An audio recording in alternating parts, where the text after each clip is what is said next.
سلام علیکم، بات کرو جناب۔ ہیلو، السلام علیکم۔ علیکم السلام، کون بات کر رہے ہیں بھائی؟ بھائی میں ندیم بات کر رہا ہوں ملتان سے، محمد ندیم۔ جی ندیم بھائی، کیا حکم ہے؟ اللہ یاری صاحب، ایک دو سوالات ہیں ذہن میں ہیں، وہ آپ سے شیئر کرنا چاہتے ہیں۔ ایک سوال، زیادہ نہیں، صرف ایک سوال۔ ایک سوال، اللہ یاری صاحب، یہ حدیث کرتاس ہے یا کرتاس ہے، اس کے متعلق سوال ہے۔ سوال یہ ہے کہ اگر قلم دوات آپ صلی اللہ علیہ وآلہ وسلم نے منگوائی اور بقول اہل تشریف بھائیوں کے کہ انہوں نے نہیں دی، تو پھر سوال یہ پیدا ہوتا ہے کہ پھر مولا علی رضی علیہ السلام دے دیتے یا کوئی اور ابن عباس وہ دے دیتے۔ وہی سوال اچھا چلیں، اعتراض یہ نہیں ہے، دیکھیں اعتراض یہ ہماری یہ نہیں ہے کہ وہاں پہ قلم کاغذ نہیں تھا، کاغذ کسی نے نہیں لایا۔ صحابہ نے گالی دی آگے سے، ٹھیک ہے نا، صحابہ نے گالی دی ہے رسول پاک صلی اللہ علیہ وآلہ وسلم کو۔ ابھی میں حدیث آپ کو دکھاتا ہوں بخاری سے میں آپ کو حدیث دکھاتا ہوں کہ وہاں پہ قلم کاغذ تھا، اس طرح نہیں تھا قلم کاغذ نہیں تھا۔ صحابہ تعمیل کے لیے حاضر نہیں تھے، تعمیل کے لیے حاضر نہیں تھے۔ شیعوں کا یہ اعتراض نہیں ہے کہ کسی نے کاغذ قلم نہیں لایا، کاغذ قلم ہونے نہ ہونے کی وجہ سے حدیث نہیں لکھ لی، یہ اعتراض نہیں ہے۔ وہ لکھتے بھی تو نہیں مانتے نا صحابہ، مشکل یہ ہے۔ اچھا، یہ ملاحظہ فرمائیے، یہ کتاب ہے بخاری، چاپ دار حیات تراث العربی، دار حیات تراث العربی، بیروت لبنان، 1422 2001 میں کتاب چھپی ہے۔ باب مرض النبی صلی اللہ علیہ وآلہ وسلم و وفات ہے، رسول پاک صلی اللہ علیہ وآلہ وسلم کی بیماری اور ان کی وفات، صفحہ نمبر 781 میں کتاب چھپی ہے۔ یہ صفحہ نمبر 781 میں یہ حدیث موجود ہے، حدیث نمبر 4432۔ یہ دیکھیں، ابن عباس روایت کرتے ہیں، لما حضر رسول اللہ صلی اللہ علیہ وآلہ وسلم، جب رسول پاک صلی اللہ علیہ وآلہ وسلم کی وفات کا وقت آیا، حضرہ یعنی ان کی وفات کا وقت آیا، وہ فی البیت رجال، گھر میں کچھ لوگ تھے، مرد تھے، فقال هلموا اکتب لکم کتابا لا تذلوا بعدہ، انہوں نے فرمایا کہ آ جاؤ، میں آپ کے لیے ایک ایسا وصیت نامہ لکھ دوں کہ اس کے بعد تم کبھی گمراہ نہ ہو جاؤ۔ فقال بعضهم، ان اس میں سے ایک شخص نے کہا، ان رسول اللہ صلی اللہ علیہ وآلہ وسلم غلبہ الوجع وعنده القرآن، اس نے کہا کہ رسول پاک صلی اللہ علیہ وآلہ وسلم کی عقل چلی گئی ہے، یہ درد کی وجہ سے یہ جو ہے ایسی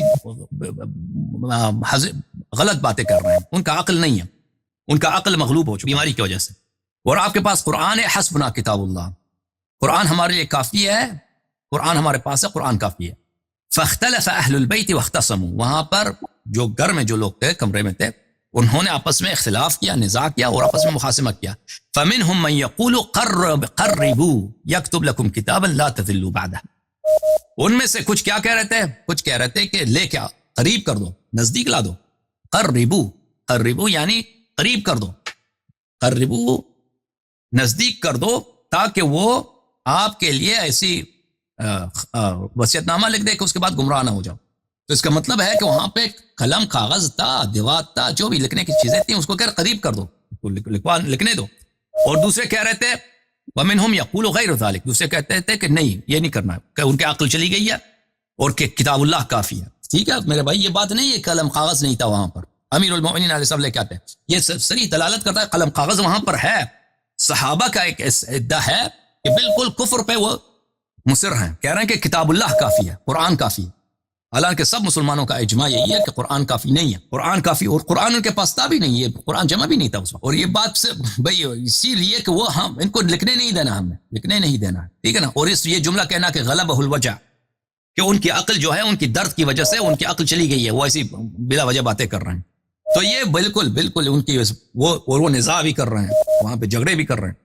تو یہ اس بات کی دلیل ہے کہ یہ لوگ لکھنے نہیں دینے دیں گے، یہ نہیں لکھنے دیں گے، اور وہاں پہ اگر مزید کچھ بات ہو جائے وہاں پر یہاں پہ خون ریزی بھی ہو سکتی ہے، کیونکہ مسئلہ امامت کا ہے، مسئلہ خلافت کا ہے، اور رسول پاک صلی اللہ علیہ وآلہ وسلم بیمار ہیں، وہ دنیا سے جانے والے ہیں، تو ان کو پتہ ہے کہ دنیا سے جانے والے ہیں۔ تو یہاں پہ مسئلہ یہ نہیں ہے میرے بھائی کہ وہاں پہ قلم کاغذ نہیں تھا، یہ درد مشیوں کا یہ قلم کاغذ نہیں تھا، نہیں، قلم کاغذ ہے، قلم کاغذ ہے۔ صحابہ جو ہیں وہاں پہ عرض کریں کہ گستاخی رسول صلی اللہ علیہ وآلہ وسلم پر، اور یہ بالکل بکواس جملہ ہے کہ قرآن کافی ہے ہمارے لیے، ہمیں اس کی کتاب کی ضرورت نہیں، ان کی عقل چلی گئی ہے، اور وہاں پہ جھگڑا کرنا، درد یہ ہے شیعوں کا. سمجھ میں آئی نا بات آپ کو؟ اللہ یاری صاحب، قرآن مجید سورہ مائدہ المائدہ کی آیت ہے کہ یا ایھا الرسول بلغ ما انزل الیک من ربک وان لم تفعل فلما بلغت رسالتہ. ہاں جی، جی یہ کہاں وہ بات جائے گی کہ جناب جو ہے نا اللہ تعالیٰ تو فرما رہا ہے کہ آپ کو جو کچھ آپ پر نازل کیا گیا ہے وہ لوگوں تک پہنچا دو.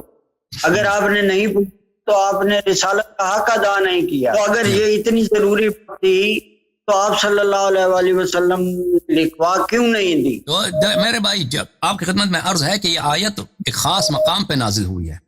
وہ اس کا مقام کہاں ہے؟ وہ غدیر خم ہے. تفسیر القرآن العظیم لابن ابی حاتم الرازی. ابن ابی حاتم الرازی جن کی یہ حدیث، وہ خود کہتے ہیں کہ سب احادیث صحیح ہیں. یہ آپ کی کتاب ہے، مجلد نمبر 1، چاپ مکۃ المکرمہ. یہاں پر صفحہ نمبر 1172 میں یہ حدیث ملاحظہ فرمائیے: بلغ ما انزل الیک من ربک وان لم تفعل فما بلغت رسالتہ. فرمایا کہ نزلت هذه الآیہ یا ایھا الرسول بلغ ما انزل الیک من ربک فی علی بن ابی طالب علیہ الصلوۃ والسلام. اس کا نزول خاص غدیر خم میں علی بن ابی طالب امیر المؤمنین علیہ الصلوۃ والسلام ان کے لیے ہے، ان کے شان میں ہے غدیر خم میں. تو یہ اس طرح نہیں ہے کہ یہ مطلق ہے کہ ہر جگہ پہ بھی وہ تبلیغ کریں، تو اس کے لیے وہ ان کی جو ہے وہ کر سکتے ہیں. جب وہ اپنے حالات سے بخوبی خود وہ جانتے ہیں رسول اللہ صلی اللہ علیہ وآلہ وسلم. اگر ان کا تبلیغ کرنا بیکار ہے، بلکہ ان کی تبلیغ کرنے سے زیادہ مفسدہ پیدا ہو جاتا ہے، تو وہ اگر تبلیغ نہ کریں تو وہ خود اپنے احکام کو بہتر جانتے ہیں. میں آپ کی خدمت میں یہ روایت پیش کروں کہ اللہ آپ کا بھلا کرے، کہ ایک منٹ میں آپ کی خدمت میں پیش کروں کہ رسول اللہ صلی اللہ علیہ وآلہ وسلم نے عائشہ سے فرمایا کہ لولا ان قومک قریب العہد بالکفر لنقضت الکعبہ وجعلت لها بابین. ایک منٹ میں اس کو نکال دوں آپ کے لیے، ایک حدیث مجھے مل نہیں رہی، کہ اگر عرب لوگ، مسلمان میرے صحابہ میری باتوں کو برداشت کر سکتے تو میں کعبہ کو ختم کر دیتا، کعبہ کو میں توڑ دیتا اور نیا کعبہ بنا دیتا اور اس کے 2 دروازے بنا لیتا اس کے. ہاں اس طرح نے، لیکن لوگ میری بات کو نہیں مانیں گے، لوگ اس بات کو برداشت، مسلمان اس بات کو برداشت نہیں کریں گے. ملاحظہ فرمائیے، یہ کتاب بخاری چاپدار احیاء التراث العربی، یہاں پر ملاحظہ فرمائیے صفحہ نمبر 50، حدیث نمبر 126 حدیث نمبر 126. قال النبی صلی اللہ علیہ وآلہ وسلم یا عائشہ لولا قومک حدیث احدہم بالکفر لنقضت الکعبہ فجعلت لها بابین. اگر یا عائشہ، اگر لوگ میری بات کو سمجھ سکتے، میری بات کو برداشت کر سکتے، یہ حدیث العہد بالکفر نہ ہوتے، ابھی نئے مسلمان ہوئے، تو میں کعبہ کو توڑ کے نیا کعبہ بناتا اور اس کے 2 دروازے بناتا. تو ابھی آپ کی جو بات ہے نا، کہ اس میں تو شک ہی نہیں ہے کہ رسول پاک صلی اللہ علیہ وآلہ وسلم کے جو لکھنا چاہتے تھے وہ نہایت اہم ہے. کیوں؟ کیونکہ انہوں نے خود فرمایا کہ ایسی کتاب لکھوں گا، ایسا وصیت نامہ لکھوں گا کہ اس میرے بعد کبھی گمراہ نہ ہو جاؤ. اس میں یہ اہم تو ہے، یہ اہم بات ہے کہ وہ لکھنا چاہتے ہیں. اور یہ ایسی چیز لکھیں گے کہ اس کے بعد امت میں اختلاف نہ ہوگا، گمراہی نہ ہوگی، کسی قسم کی بدعت نہیں ہوگی. اور یہ ہو ہی نہیں سکتی سوائے مسئلہ امامت کے، کہ اپنے بعد جانشین تعین کرنا چاہیے. کیونکہ سب اختلافات، سب گمراہیوں کا جڑ جو ہے کیا ہے؟ وہ امامت پہ اختلاف کی وجہ ہے. تو امام تعین کرنا چاہتے ہیں، لیکن ابھی ان کے صحابہ جو ہیں ان کی حیات میں وہ واضح کر رہے ہیں کہ ہم آپ کی بات کو نہیں مانیں گے. وہ کہہ رہے ہیں کہ ہمارے لیے قرآن کافی ہے، ان کی عقل چلی گئی ہے. غلب علیہ الوجع، یہ ان کی جو عقل ہے بیماری کی وجہ سے یہ ایسی باتیں کر رہے ہیں، اٹھی سی باتیں کر رہے ہیں. ہاں، تو یہ جب کہہ رہے ہیں صحابہ اور آپس میں جھگڑا کر رہے ہیں، تو واضح بات ہے کہ صحابہ ماننے کے لیے تیار نہیں ہیں. وہ لکھ بھی دیتے تو اس سے مزید نزاع بڑھ جاتا، اسی وقت جنگ شروع ہو جاتی وہاں پر. تو اس لیے رسول پاک صلی اللہ علیہ وسلم نے اس مجلس میں نہیں لکھایا، لیکن بعد میں رسول پاک صلی اللہ علیہ وسلم نے اس کو لکھا دیا. اسی رات کو جب صحابہ چلے گئے، امیر المؤمنین علیہ السلام تشریف لائے، تو انہوں نے وہاں پہ اپنی وصیت لکھا دی. سلمان، ابو ذر، مقداد کو انہوں نے شاہد بھی بنایا. ان کے سب کے حضور میں بلے رسول اللہ صلی اللہ علیہ وآلہ وسلم نے وہ اپنی جو ہے وصیت نامہ لکھا دی. اللہ یاری صاحب جی، میں قرآن مجید سورہ مزمل کی آیت ہے کہ وَاصْبِرْ عَلَىٰ مَا يَقُولُونَ. تم بتاؤ نا، تو آپ بتائیں، آپ مجھے ایک بات بتائیں بزرگ بھائی، کہ رسول پاک صلی اللہ علیہ وسلم جب فرما رہے ہیں کہ میں ایک ایسی خط لکھنا چاہتا ہوں کہ اس کے بعد تم کبھی گمراہ نہ ہو جاؤ، یہ کوئی اہم مسئلہ ہے؟ نہیں، وہ جھوٹ تو نہیں بولتے، غلط تو نہیں بولتے. میری بات سنیں، میری نہیں، عرض آپ مجھے سنیں، بتائیں صحابہ کو ان کو لکھنے دینا چاہیے تھا یا نہیں لکھنے دینا چاہیے تھا؟ میری عرض تو سنیں نا، میری عرض تو اور سنیں. جن صحابہ نے کہا کہ قرآن ہمارے پاس ہے، قرآن کافی ہے، کیا آپ ان سے اتفاق کرتے ہیں قرآن کافی ہے؟ نہیں، قرآن کے ساتھ فرمودات بھی ہونے چاہیے. بات یہ ہے کہ اگر وہ اپنا ولایت لکھ کر دینا چاہتے تھے یا امامت لکھ کر دینا چاہتے تھے تو پھر انہوں نے کیوں نہیں لکھ کے دی؟ تو اس لیے کہ اگر اس کے لکھنے سے وہاں ان کی مجلس کوئی سنتا نہیں ہے. پہلی بات یہ ہے کہ وہ لکھنا کیا چاہتے تھے؟ امیر المومنین علیہ السلام کی ولایت. اب جب صحابہ نہیں لکھنا دیتے، اب وہاں پہ جھگڑا کرنے کے لیے حاضر ہیں. ابھی وہ لکھنے کی بات کر رہے ہیں، انہوں نے جھگڑا کیا آپس میں. اگر وہ مزید اصرار کریں، وہ جھگڑا مزید بڑھ جاتا ہے. ٹھیک ہے نا، جھگڑا مزید، اور وہاں پہ قتال شروع ہوتا ہے وہاں پر. تو رسول پاک صلی اللہ علیہ وآلہ وسلم نہیں چاہتے کہ یہاں پہ ان کی زندگی میں قتال شروع، اور کچھ لوگ ان کی زندگی ہی میں ان کی رسالت کا انکار کر دیں، ان کی عصمت کا انکار کر دیں کہ بھئی نبی پاگل ہوئے تھے، یا کوئی اور دین میں ارتداد شروع کر دیں. وہ نہیں چاہتے اس بات کو. اور اس کو جب صحابہ نے ماننے کے لیے تیار نہیں ہے تو کس کے لیے لکھا دیں؟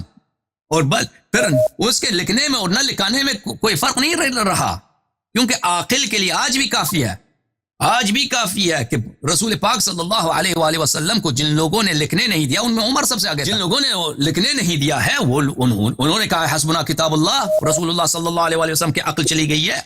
یہ ایسی باتیں، اور انہوں نے وہ رسول پاک صلی اللہ علیہ وسلم کی بارگاہ میں اختلاف کیا، ان کے حکم کو نہیں مانا. حالانکہ قرآن فرماتا ہے فلا وربک لا یؤمنون حتى يحكموك فيما شجر بينهم ثم لا يجدوا في انفسهم حرجا مما قضيت ويسلموا تسلیما. یہ اس وقت مومن نہیں ہے جب آپ کے سامنے بالکل تسلیم نہ ہو، آپ کے ہر حکم کی اطاعت نہ کریں. تو واضح ہے کہ ایسے لوگ تو دین سے خارج ہیں. یہ تو امامت تو ان کی دور کی بات ہے. تو رسول پاک صلی اللہ علیہ وسلم کا جو فعل تھا اس میں بڑا حکمت ہے، بڑا فائدہ ہے اس میں، کہ اس وقت لکھنے یا نکالنے سے اس مجلس میں کوئی فرق نہیں پڑا. کیونکہ جن لوگوں نے اختلاف کا اظہار کیا ہے، ان لوگوں نے اپنے دین سے خروج کا انہوں نے اس پہ سند پہ مہر لگایا ہے. اللہ یاری صاحب، میں قرآن کی آیت پڑھ رہا تھا، وَاصْبِرْ عَلَىٰ مَا يَقُولُونَ وَاهْجُرْهُمْ هَجْرًا جَمِيلًا. آپ اس کا کیا ترجمہ کرتے ہیں؟ آپ ترجمہ کرو، مجھے تو ترجمہ آتا ہے. آپ کے ذہن میں کیا ہے؟ آپ نے میرے سوال کا جواب نہیں دیا بھائی. آپ مجھے بتاؤ نا، آپ مجھے بتاؤ کہ رسول پاک صلی اللہ علیہ وسلم نے جب کہا ہے کہ میں لکھنا چاہتا ہوں اور ایسے وصیت نامہ لکھ دوں کہ کبھی کوئی اختلاف نہیں کرے گا، صحابہ نے ان کے بات کو، بعض صحابہ نے، سب نے نہیں، صحابہ کا ایک خاص ٹولہ تھا، انہوں نے کہا کہ ان کی عقل چلی گئی ہے، نستجیر باللہ، یا ایسے یہ غلط سیدھی بات ہے، قرآن تو کافی ہے، اور ان کو لکھنے نہیں دیا ہے.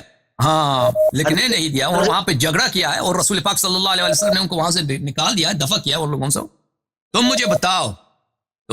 مجھے بتائیں کہ آپ کے ذہن میں کیا ہے. آپ کہتے ہیں اگر ضروری ہوتی تو وہ لکھ دیتے حتمن. تو آپ مجھے بتائیں، آپ مجھے بتائیں کہ ایسے مسئلہ کو جب وہ خود کہہ رہے ہیں کہ میں ایسا لکھ دوں گا کہ تم کبھی گمراہ نہ ہو جاؤ، اس کا لکھنا ضروری تھا یا نہیں تھا؟ امت کو گمراہی سے بچانا. اگر امامت کا ہی لکھ کر دینا تھا تو پھر حضرت علی رضی اللہ تعالیٰ عنہ کی امامت کا تو بقول آپ کے وہ پہلے اعلان کر چکے ہیں غدیر خم میں، پھر ضرورت کیا تھی لکھنے کی؟ ضرورت یہ ہے فذکر ان نفعت الذکرى للمؤمنین. رسول قرآن میں اللہ تعالیٰ نے کہا کہ نماز واجب ہے، اس کو کتنے دفعہ تکرار کیا اللہ نے، کتنی دفعہ تکرار کیا، ٹھیک ہے نا. اور رسول پاک صلی اللہ علیہ وسلم قرآن مجید فرماتا ہے کہ تکرار کرو، یاد دلاؤ، کہ اس کی باعث مزید ہے اتمام حجت کے لیے. غدیر خم میں وہاں پہ 2 مہینے پہلے خطبہ دی ہے، اب مزید لکھنا چاہتے ہیں اس میں. اور یہ بھی بالکل ویسی بات کو لکھنا چاہتے تھے رسول پاک صلی اللہ علیہ وسلم کہ جس کے بعد امت گمراہ نہ ہوگی. وہ کون سی حدیث ثقل ہے؟ انی تارک فیکم من اخذتم به لن تضلوا بعدی ابدا، کتاب اللہ و عترتی اہل بیت. رسول اللہ صلی اللہ علیہ وسلم کے الفاظ سے پتہ چل جاتا ہے کہ وہ کیا لکھنا چاہتے تھے. وہ اسی بات کو لکھنا چاہتے تھے جو ان کے نزدیک اگر اس بات کی اتباع کیا جائے کوئی گمراہ نہ ہو جائے گا، اور وہ قرآن مجید اور اہل بیت علیہ الصلوۃ والسلام کی اتباع ہے. حدیث ثقلین ہے، امامت اہل بیت علیہ السلام ہے. تو آپ کہتے ہیں کہ ضرورت کیا تھی؟ ضرورت بہت ہے. قرآن مجید میں، اسلام میں کتنی تکرار ہے، ٹھیک ہے نا، تکرار بہت زیادہ ہے. ساری زندگی رسول پاک صلی اللہ علیہ وسلم تکرار تاکید میں گزرا ہے. مزید اتمام حجت، مزید بیان، فائدہ اس کا بہت زیادہ ہے. وإلا اگر یہ نہ ہوتا تو قرآن کا جو ہے 75% آپ نکال دو، کس میں تکرار ہے. مزید بولو بھائی. ٹھیک ہے جی، مہربانی آپ کی، مہربانی. اوکے، آپ نے میرے سوال کا جواب نہیں دیا نا بھائی. کہ جن لوگوں نے کہا قرآن ہمارے لیے کافی ہے، قرآن ہمارے لیے کافی ہے، جو کلام اس کے حضور میں ان کے بارگاہ میں کہتا ہے ہم کی بات نہیں مانتے، قرآن کافی۔ اب ہمیں بتاؤ ان کے شیعہ ان کے دین کو رد کرتا ہے کہ ایسے لوگ مسلمان ہی نہیں ہو سکتے، تو تم بتاؤ۔ میں اس کا جواب پر آپ سے بات کروں گا، انشاءاللہ منتظر، خدا حافظ۔ ٹھیک ہے نا؟ انشاءاللہ، اللہ حافظ۔ تھینک یو چچا جی۔